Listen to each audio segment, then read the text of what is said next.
Hi friends, welcome back to Kiran trading channel. So ఎంతో భారీ అంచనాలతో SBI energy opportunities fund direct growth అయితే start కావడం జరిగింది. మొత్తం ఎనర్జీ సెక్టార్లో ఎనర్జీ సంబంధించిన స్టాక్స్, సో మొత్తం వాటి మీదనే ఉంటుంది. అండ్ చాలా హెవీ గ్రోత్ అయితే ఎక్స్పెక్ట్ చేశారు చాలామంది.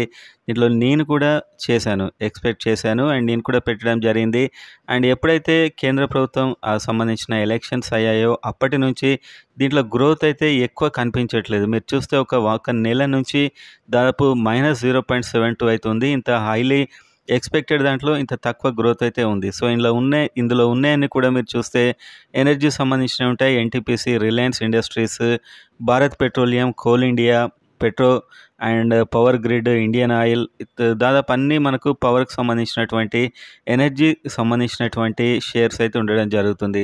సో దీంట్లో పెద్ద గ్రోత్ అయితే లేదు. ఆల్ ఓవర్గా ఇది జనవరి 1కు స్టార్ట్ అయితే 8.62 రిటర్న్స్ అయితే ఇప్పటివరకు ఇచ్చింది. సో స్టార్టింగ్లో బాగానే ఉంది, ఇప్పుడు తగ్గుతుంది. సో ఇది మళ్ళీ ఎప్పుడు పెరగవచ్చు అని మీరు చూసినట్లయితే ఇది కంప్లీట్గా ఎనర్జీ మీద డిపెండ్.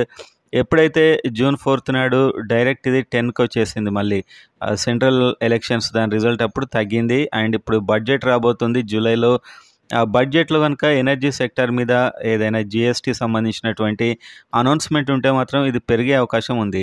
అండ్ లాంగ్ లైఫ్లో కూడా పెరిగే అవకాశం అయితే నాకు పర్సనల్గా నా స్టడీని బట్టి, ఎందుకంటే నేను కూడా ఇన్వెస్ట్మెంట్ స్టార్ట్ చేసినప్పటి నుంచి స్టడీ చేస్తున్నాను. సో పెరిగే అవకాశం అని ఉంది కాబట్టి చేయడం జరిగింది. కాకపోతే ఒక 1 మంత్గా మాత్రం డైలీ ఇది కాస్త నిరాశపరుస్తూనే ఉంది. పెద్దగా అయితే పెరుగుదల ఇందులో లేదు. సో ఇందులో పెరుగుదల ఫ్యూచర్లో ఉండే అవకాశం ఉంది. అది కూడా బడ్జెట్ తర్వాత పెరిగే అవకాశాలు అయితే ఉన్నాయి.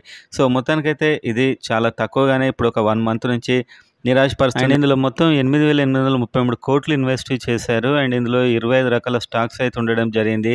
సో వీటి ధర ఎప్పుడైతే పెరుగుతుందో అప్పుడు ఇది కూడా పెరిగే ఛాన్స్ ఉంది. సో మంచి గ్రోత్ ఉంటుంది అని ఎక్స్పెక్ట్ చేసింది. ఈ మధ్య అయితే కాస్త తక్కువగానే వస్తుంది. పెరిగే అవకాశాలు అయితే ఉన్నాయనిపిస్తుంది. ఇది బడ్జెట్ ముందు లేకపోతే తర్వాత దాని పరిణామాలను బట్టి పెరిగే అవకాశం ఉంది, ఎనర్జీ సెక్టర్ కాబట్టి.